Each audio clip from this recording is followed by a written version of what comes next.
y acá.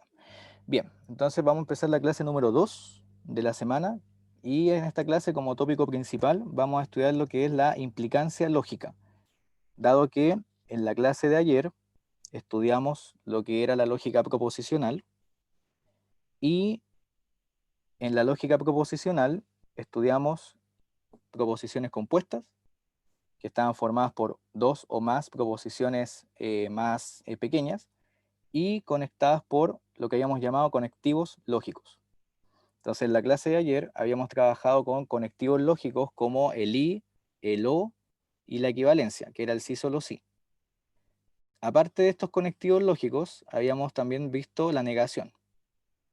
Y habíamos dejado pendiente para hoy lo que era la implicancia lógica, que era el famoso implica o entonces, ¿cierto? Y habíamos dicho que, o yo más bien le había dicho que este conectivo lógico lo había dejado para hoy porque era el que más cuesta entender o el que requiere más tiempo de estudio. Entonces, antes de ver en detalle el implica y explicarlo bien, lo que voy a hacer primero es definir qué voy a entender por el implica. Entonces, vamos a escribir la definición de el implica. Para ello voy a considerar dos proposiciones lógicas, P y Q, proposiciones.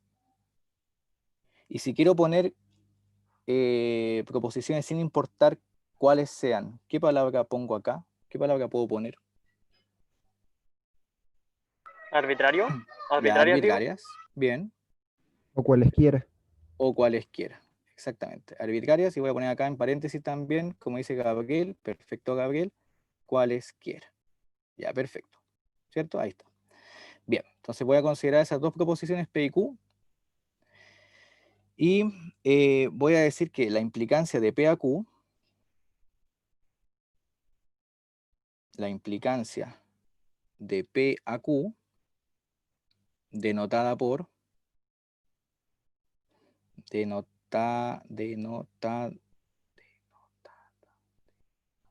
bien, denotada por P implica Q, o bien P flechita Q, ¿cierto? P implica Q, es proposición, es aquella proposición que será falsa, que será falsa cuando P es verdadera y Q es falsa. Verdadera en todos los demás casos.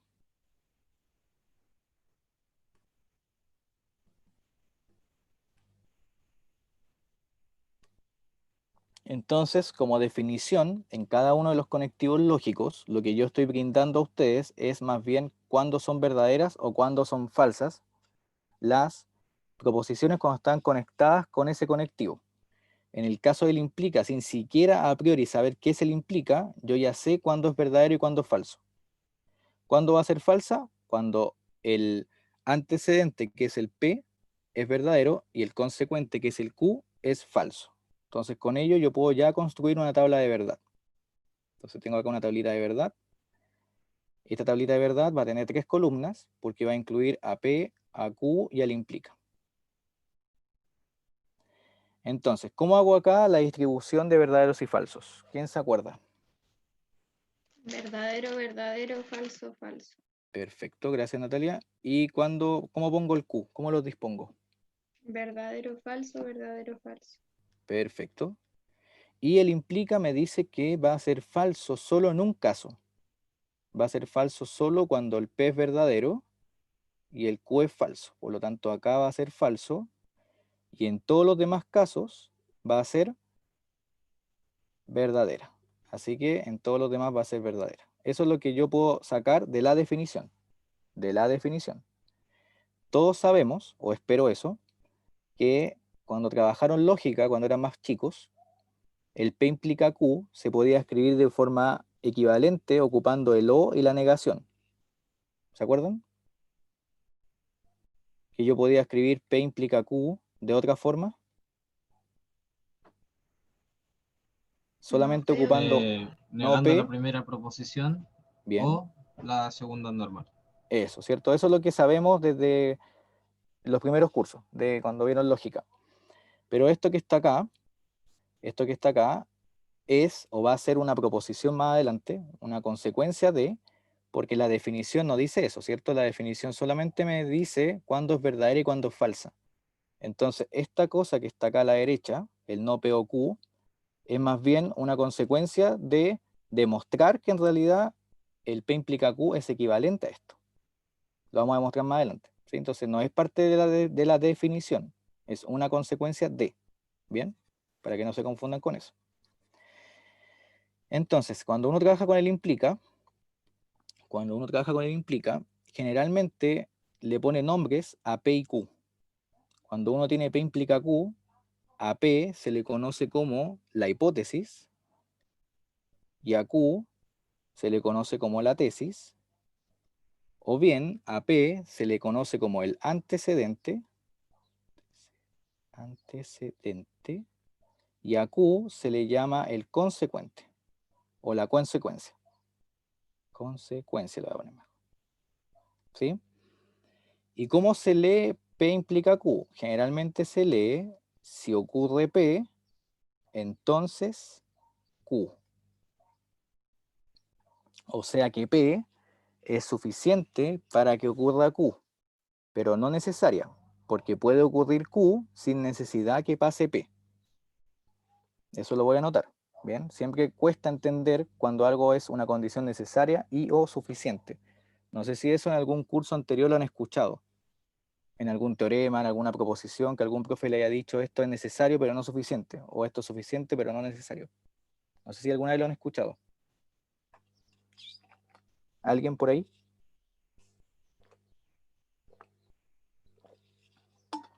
Creo que no. Andrés dice, seguro que tengo el chat por el lado, seguro que... Ah, seguro que no confundí mi diagnóstico. No, Andrés, no lo confundí. Aarón dice, creo que no. Ya, entonces Aarón dice que no, ya. El silencio de los demás supongo que también es un no. Yo creo que sí lo han dicho. Ya, Matías dice que sí. Yo igual Perfecto. creo que sí. Sí, o sea, Camila Ferrada ahora dice... que pienso, Ujú. creo que como condición necesaria para la derivada es que sea la función continua y que los límites laterales sean iguales. Eso, ¿cierto? Por ejemplo, en teoremas, uno generalmente siempre habla de condiciones necesarias, etcétera, para que se puedan cumplir cosas. Exactamente. Muy bien. Sí, ahí uno ocupa esas palabras necesario o suficiente. Entonces, acá, por ejemplo, uno puede escribir, lo voy a escribir acá, que para que ocurra P, para que ocurra Q, que diga, es suficiente P. Pero puede ocurrir Q sin necesidad de P. Sin necesidad de P. Es decir, P no es necesario, pero sí suficiente. Cuando uno tiene implica la forma P implica Q. Y esa condición necesaria y suficiente se entiende mucho mejor con ejemplos. Entonces yo les traje acá una batería de ejemplos para entender bien eso. Entonces el primer ejemplo que les traigo es el siguiente. El ejemplo 1 dice, si estoy en Valdivia,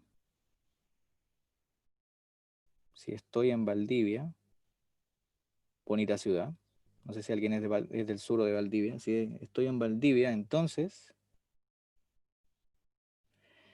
estoy en Chile.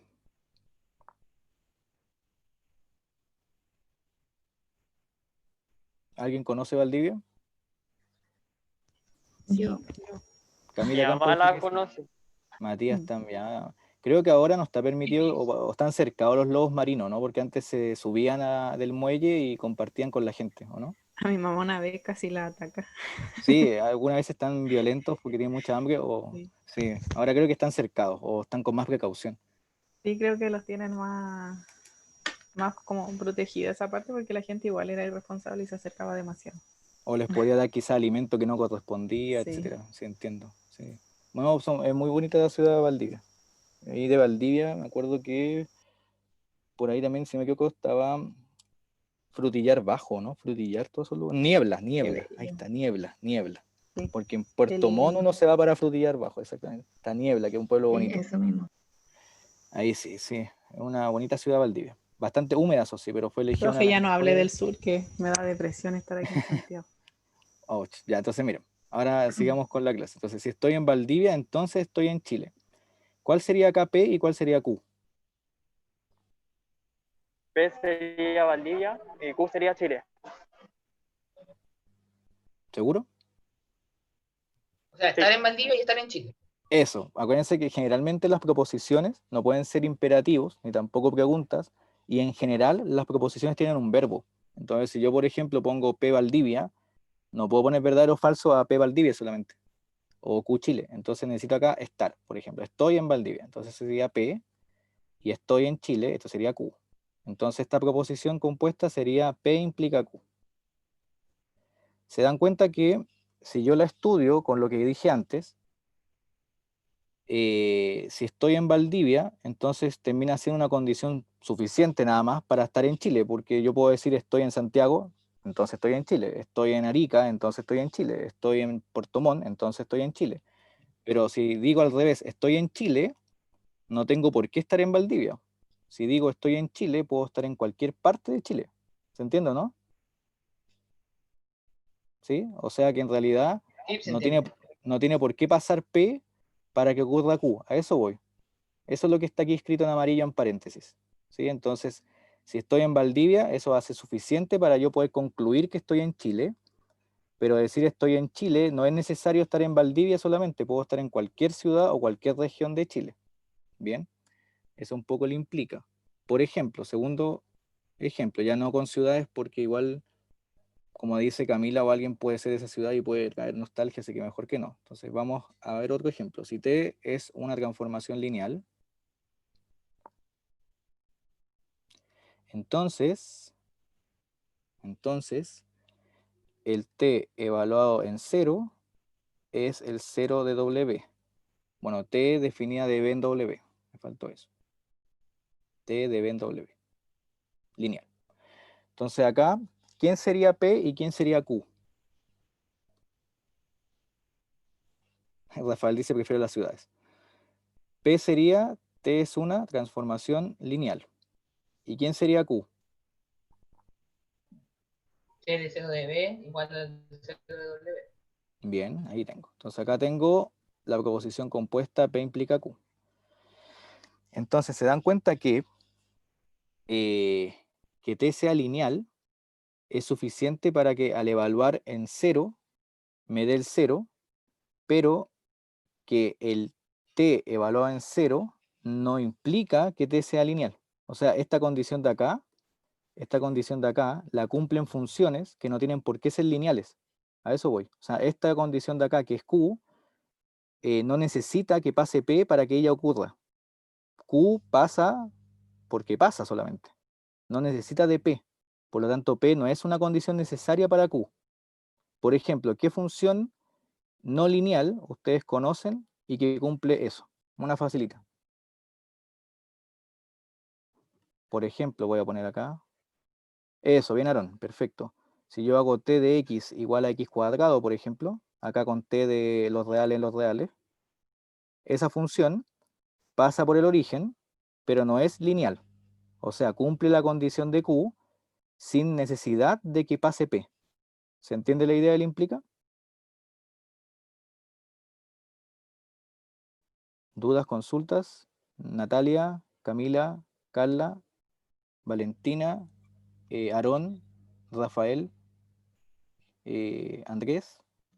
No, profe, ¿todo bien? Ya, perfecto. Todo ¿Quién bien más por está? acá también. Nicolás. Nicolás Roldán, dudas, consultas. Natalia, Agurto.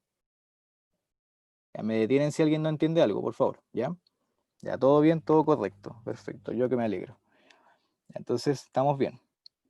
Ya, entonces, si se dan cuenta, a eso yo me refería con que algo sea suficiente y algo sea necesario. En el implica, en el caso P implica Q, no tiene por qué suceder el antecedente para que el consecuente ocurra. Simplemente el antecedente va a ser suficiente para que pase Q. Esa es la idea del implica. Y fijémonos en algo importante. Y esto quiero hacer hincapié acá, porque con los mechones o cachorros intento ser súper cuidadoso y hago harto hincapié en esto. Voy a poner una observación importante. Fíjense en lo siguiente. En general, los teoremas y o proposiciones son de la forma P implica Q. Son de la forma P implica Q. Y para demostrarlos, que vamos a ver en detalle el método de demostración la semana que viene, para demostrarlo, es necesario usar una serie de pasos lógicos. Una serie de pasos lógicos válidos, que son las leyes de inferencia que tenemos que estudiar, válidos. Algo como, algo como lo siguiente. Si yo tengo P y quiero llegar a Q, lo que uno debe hacer es seguir una cadena lógica acá. Entonces voy a tener P1, P2, P3, una cadena finita, punto, punto, punto, P sub S, y S implica Q.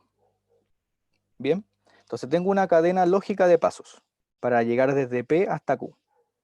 Entonces, lo que yo debo tener cuidado es que esta cadena lógica nunca se destruya. Es decir, siempre los pasos que yo haga sean válidos sin tener que mentir entre medio. Esa es la idea de romper una cadena, ¿sí? Si yo miento entre medio, voy a decir que la cadena se va a romper. Entonces, ¿cuál es el problema de esta cadena? El problema de esta cadena es que la cadena puede que en teoría no se rompa aún habiendo mentido.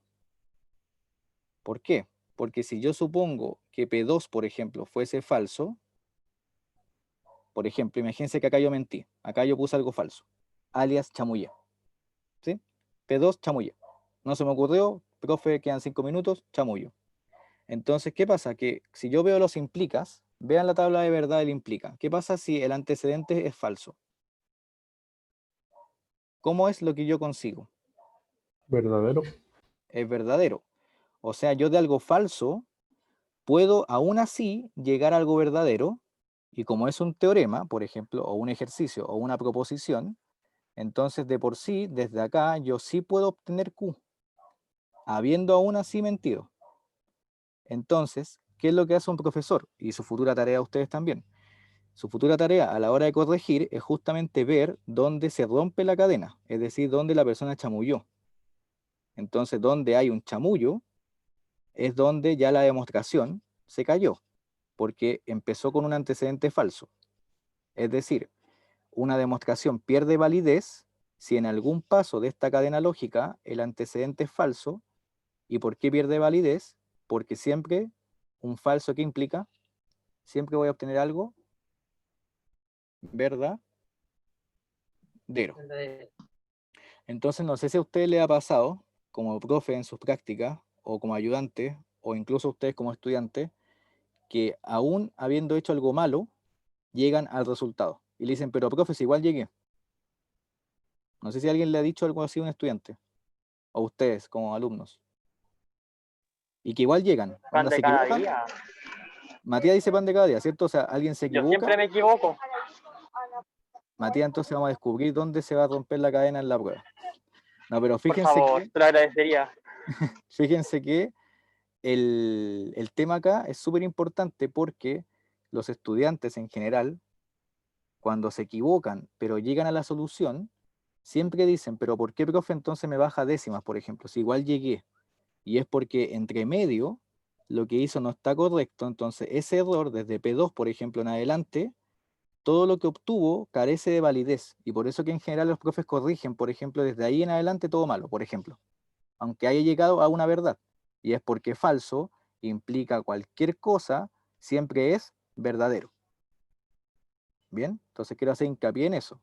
Por favor, hincapié en eso. Cuando uno hace una demostración, para que la demostración tenga validez, lo mínimo que debo verificar es que todos los pasos lógicos involucrados sean verdaderos. Si hay uno falso, pierde validez porque todo lo que sigue en adelante aún así me puede derivar a una verdad. ¿Bien? Así que en eso quiero hacer hincapié.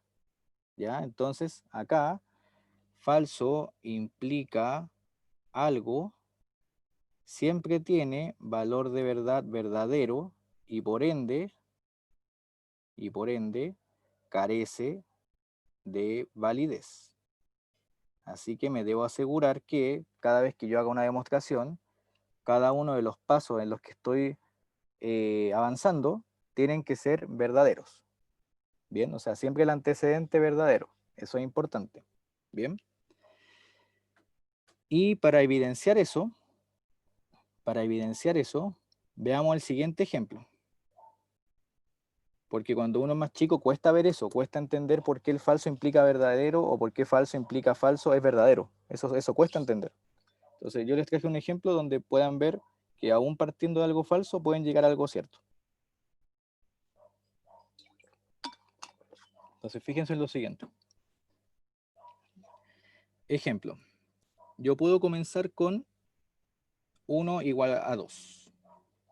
Si yo veo 1 igual a 2 en los reales, eso es falso. ¿Sí? 1 es distinto de 2, pero yo puedo asumir 1 igual a 2. Entonces, haciendo pasos lógicos válidos en los reales, yo puedo, por ejemplo, de esta falsedad obtener algo cierto. Por ejemplo, yo puedo multiplicar a ambos lados por 0. Entonces, 1 igual 2, en el fondo me da 0 igual 0, que es una verdad. Y más aún, yo puedo concluir, por ejemplo, y por lo tanto, yo puedo concluir que el 1 es igual a 1, por ejemplo, sumando 1 a ambos lados. O sea, partiendo de algo falso, ¿qué obtuve? Obtuve consecuencias que son verdaderas. Bien, entonces si yo me equivoco en alguna parte, en la demostración o en el ejercicio, eso no implica que no llegue al resultado, porque sí lo puedo obtener. Lo que sí implica es que al equivocarse entre medio, todo lo que sigan adelante carece de validez. Bien, eso hago harto hincapié, sobre todo en los estudiantes que son más chicos, porque así evito que cuando me entreguen una prueba y vean la pauta me digan, pero profe, si igual llegué acá a este paso, necesito las décimas. Es como, no, te equivocaste desde el principio, 0 puntos, por ejemplo, F. ¿Sí? Así que es importante que eso lo tengan claro, sobre todo cuando más adelante revisemos las pruebas, por ejemplo. Bien, es importante tener claro cómo adquiere validez una demostración o una solución. Bien, entonces, jamás, Javier, jamás. Ni porque escriben bonito. Porque hay pruebas bastante ordenadas, eso se agradece en todo caso, se agradece. ¿Sí? O hay algunos que ocupan ahí el lettering y escriben ahí control 1, etcétera, y se escribe bastante bien. Se agradece, se agradece. Entonces, ¿dudas hasta acá? ¿Consultas? ¿Todo bien? Ya. Entonces, vamos a ver qué significa una tautología, una contradicción y una contingencia. Entonces, tautología. ¿Quién se acuerda de lo que era una tautología? Cuando todos los valores eran verdaderos. Perfecto. Bien, cuando todos los valores eran verdaderos, exactamente. Entonces, una tautología, voy a decir que es una proposición cuyo único valor de verdad es B. Es una proposición cuyo único valor de verdad. Bien, Javiera también en el chat dijo siempre verdadera. Único valor de verdad es B. Entonces, ejemplo de tautología, ayer vimos uno. El ejemplo que vimos era el del tercer excluido, ¿cierto? O sea, si yo tenía una proposición cualquiera P o no P, siempre era verdadera. ¿Sí? P o no P es una tautología. Y también tienen otra tautología que se ocupa bastante, que es P o verdadero. ¿Qué es P o verdadero?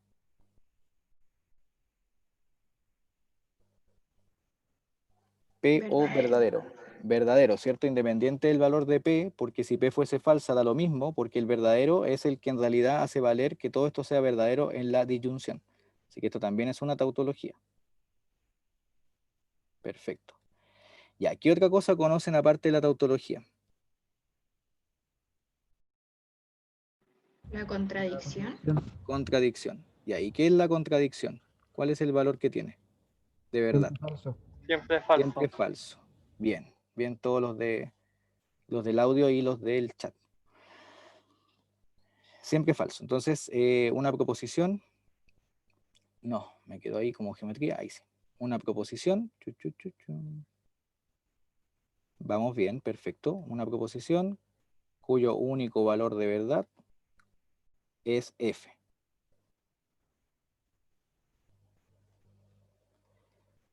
Ya, y como ejemplos de contradicciones, tenemos, en vez de la disyunción, ocupar la conjunción. O sea, yo puedo hacer P y no P. P y no P es siempre falso. O sea, es una contradicción.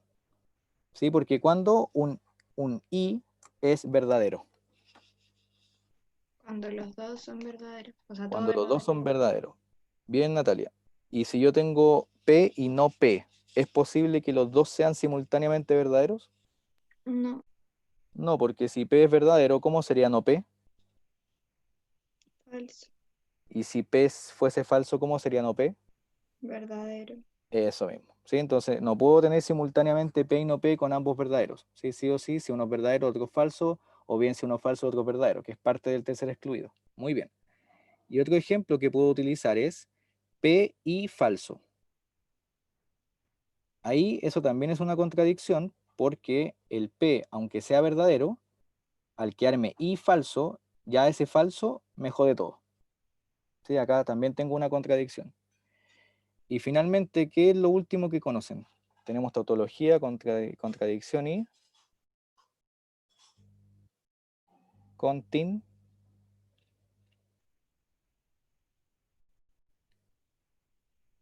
Contingencia. Contingencia. Muy bien. Contingencia. Contingencia. ¿Y qué era la contingencia?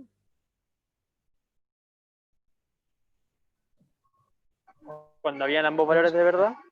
Cuando habían ambos valores de verdad, o sea, no era ni verdadera ni falsa completamente. Entonces, una proposición es contingencia si no es ni tautología ni contradicción.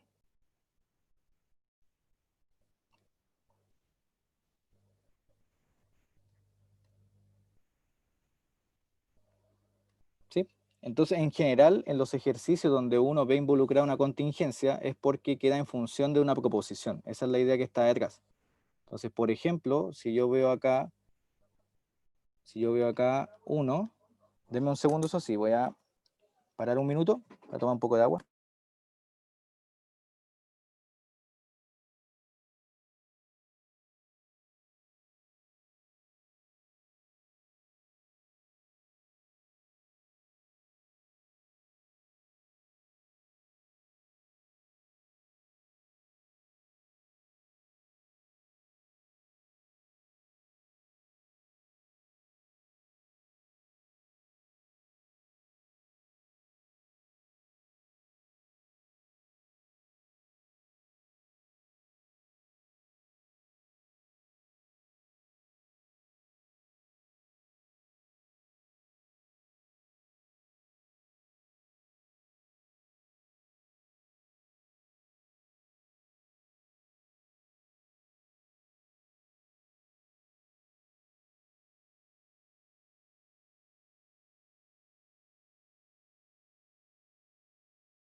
He vuelto, perdón, he vuelto.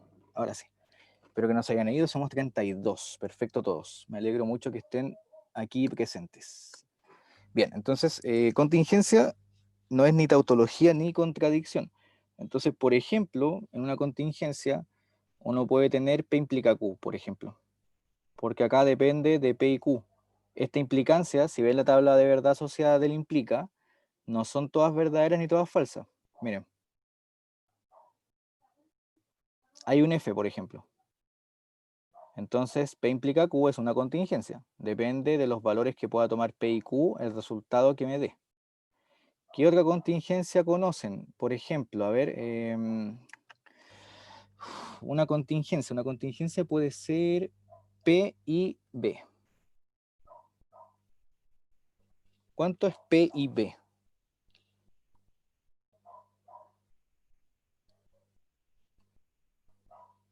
¿Cuánto será?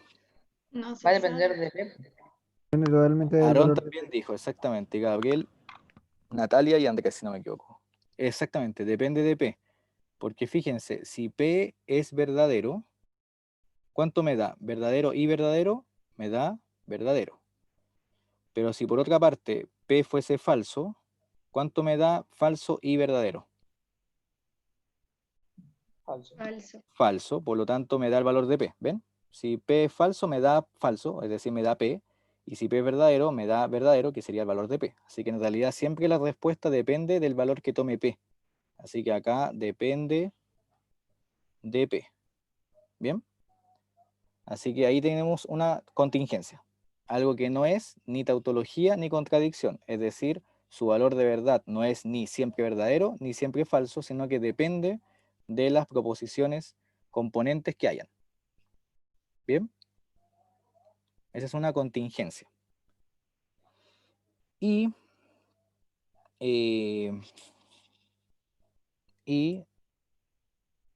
hasta acá yo creo que estamos bien con lógica. Hay bastantes propiedades que uno igual conoce, ¿cierto? De la lógica, que es, por ejemplo, la distributividad, las leyes de Morgan, la asociatividad, etcétera, que solamente las voy a escribir y que la pueden ocupar en algunos ejercicios de la guía que les voy a subir, pero que me interesa, al menos esta primera semana, haberlos nivelado o recordado con temas de lógica, ¿sí? Eso era el objetivo de esta semana. Entonces voy a escribir acá la proposición final, que voy a tomar tres proposiciones P, Q y S. P, Q y S, proposiciones arbitrarias. Entonces son tautologías las siguientes.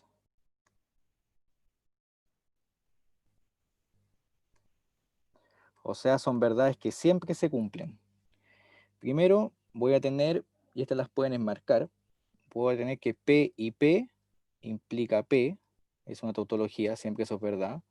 Voy a tener que, o sea, sí solo sí, perdón. Voy a tener que P o P, sí solo sí P, o sea, tanto la conjunción como la disyunción se portan bien. Tercero, voy a tener que si yo niego una negación, eso es lo mismo que P. Cuarto, voy a tener que P o P y Q es P, que es la ley de absorción. Y también se cumple que P y P o Q es P. Esa se llama ley de absorción.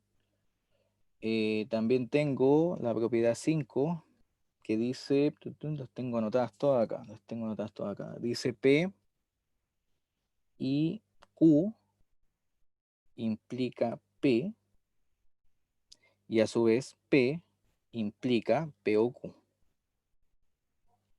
Profe, ¿Sí, sí? ¿qué era esto? O sea, ¿qué es prop antes de los dos Ah, puntitos? proposiciones arbitrarias, proposiciones. Y esto Y no, también y es, y esto es proposición. ahí. Sí, acá proposición. Y acá proposiciones. Ahí.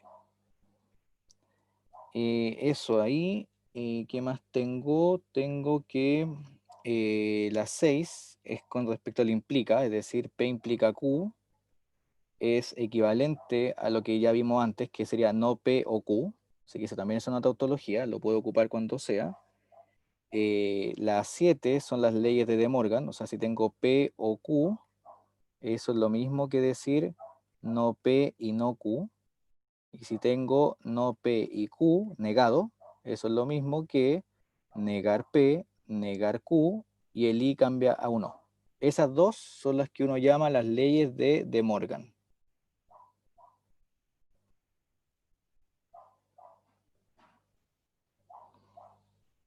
Que ahí yo sé que a varios se le está viniendo ya a la mente algunos recuerdos de una serie de propiedades que vieron en lógica, ¿cierto? Todo esto es más bien para recordar un poco todo lo que se vio hace un tiempo en el curso de ya sea álgebra 1 o bien mate básica. No estoy seguro en cuál de los dos se ve. Álgebra 1. Álgebra 1. Muchas gracias, Natalia. Álgebra 1. Entonces, acá sería P y Q es lo mismo que Q y P, o sea, es conmutativo. Lo mismo con el O, Q o P.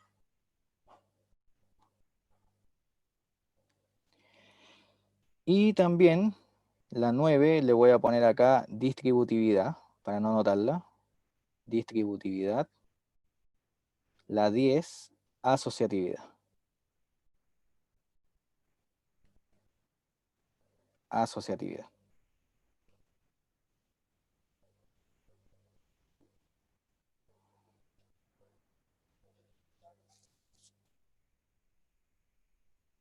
Y con esa yo creo que basta y sobra.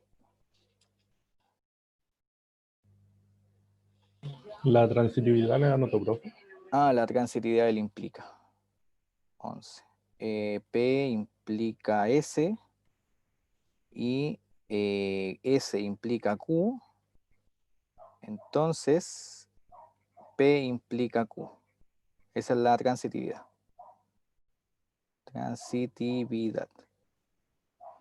Y la 12, agregando la transitividad, también tengo la del sí solo sí. Que si yo tengo P sí solo sí Q, eso es equivalente a decir P implica Q y Q implica P. ¿Están de acuerdo que cuando tienen un sí solo sí se separan dos implicas? Que eso es lo que me dijo ayer, creo que Camila. ¿Sí? Cuando uno tiene una doble flecha, uno lo puede descomponer en dos implicancias. ¿Qué le pasó ahí a esto? Ahí sí. Bien, y esas son las propiedades que yo creo que vamos a terminar con lógica, de momento.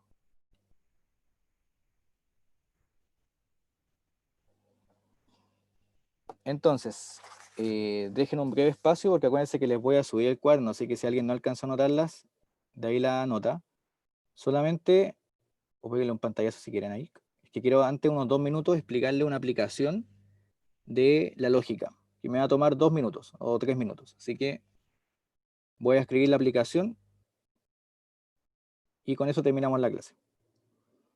Entonces, miren, de ahí después la nota, le voy a subir el cuaderno apenas termine de almorzar, en un rato más. Entonces, miren, aplicación, que esto es más valioso que las proposiciones propiamente tal, porque después las pueden copiar. Aplicación. Y voy a poner acá como aplicación, voy a poner conectores lógicos.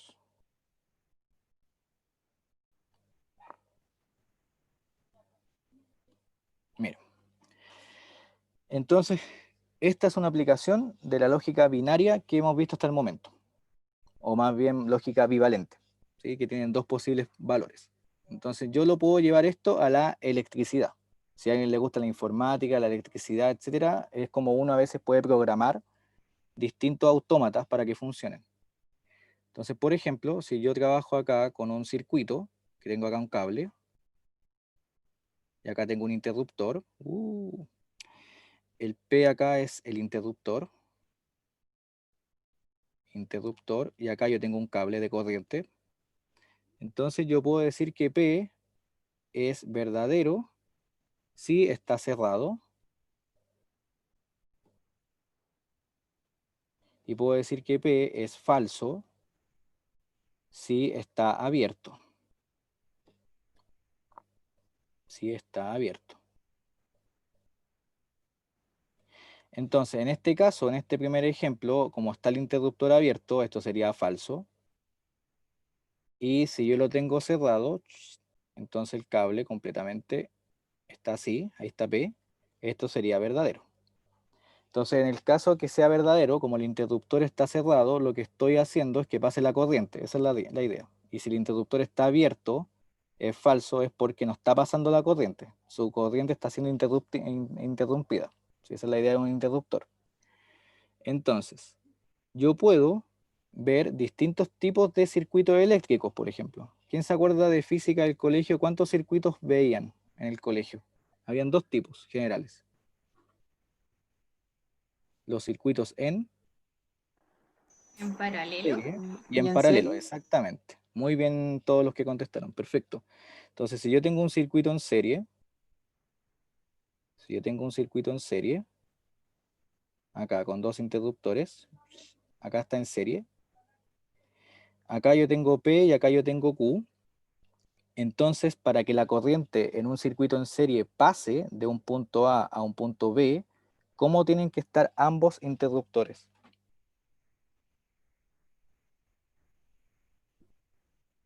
Si yo quiero que la corriente pase del punto A al punto B, ¿cómo debiesen estar ambos? Ambos Conectados. cerrados para que la electricidad pase, ¿cierto? Si P está cerrado, pasa, pero si Q está abierto, queda pegado acá. Si P está abierto, ya no pasa a Q, así que se queda pegado aquí.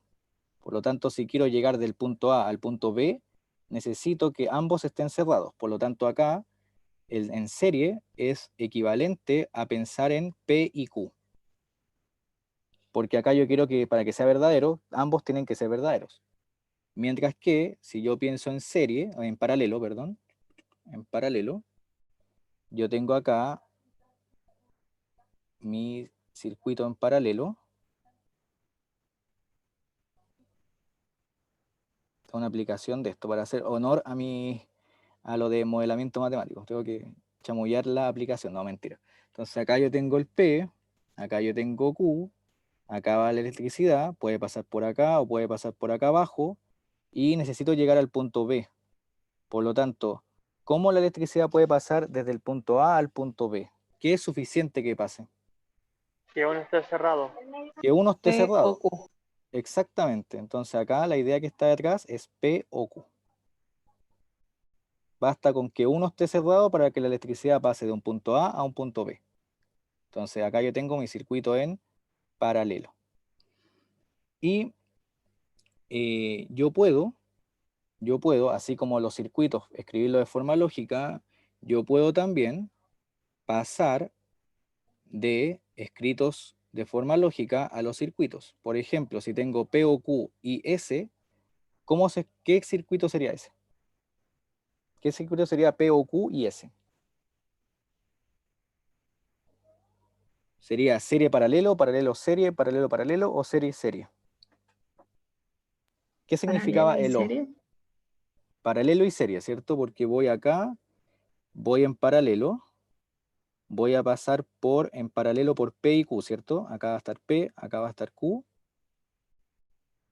Y luego de pasar la corriente ahí, necesito pasar por S, pero el S tiene un I, así que acá va a estar en serie. Ahí. ¿Ven? Así que acá yo tengo entonces un circuito paralelo y serie.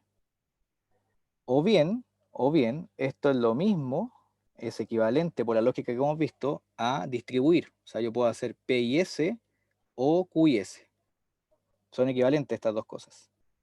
Entonces eso significa que yo puedo tener un circuito en paralelo global, pero en serie en ambas partes. Así. Perdón el dibujo, pero ahí, ¿o no? Ahí. O sea, acá yo tengo P y S y acá yo tengo Q y S. ¿Están de acuerdo? Son equivalentes. Ambos circuitos eléctricos son equivalentes. ¿Ven? Desde un punto A hasta un punto B. ¿Se entendió la idea?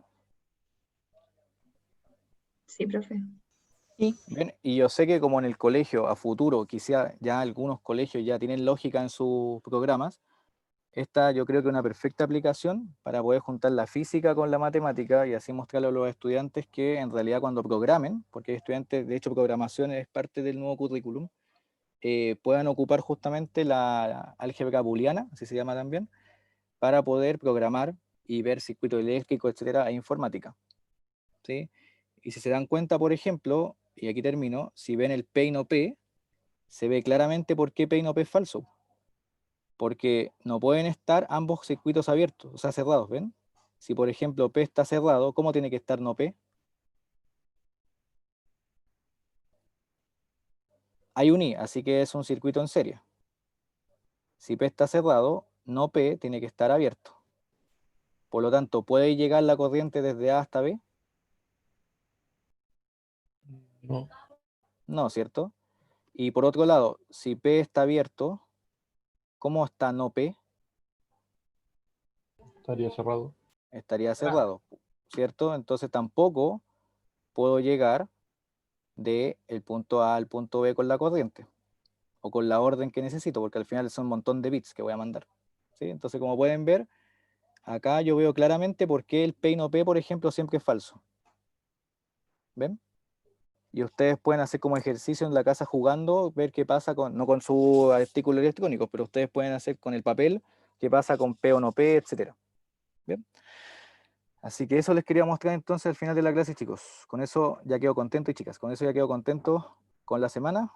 Les agradezco obviamente que se hayan quedado hasta el final y nos vemos el día miércoles con la tercera clase, ya con métodos de demostración. Bien, ya esa semana un poco más dura porque hay que ver cómo demostrar, etcétera. Sí, así que, Aarón, de nada, nos vemos entonces la semana que viene. Hoy día les subo la clase y el cuaderno, así que ojo, hoy día les subo el cuaderno, ¿ya? Eso, chicos y chicas, que estén bien. Chao, profe. Chao, profe, que esté bien. Profe, Buenas que esté semanas. bien. Igualmente.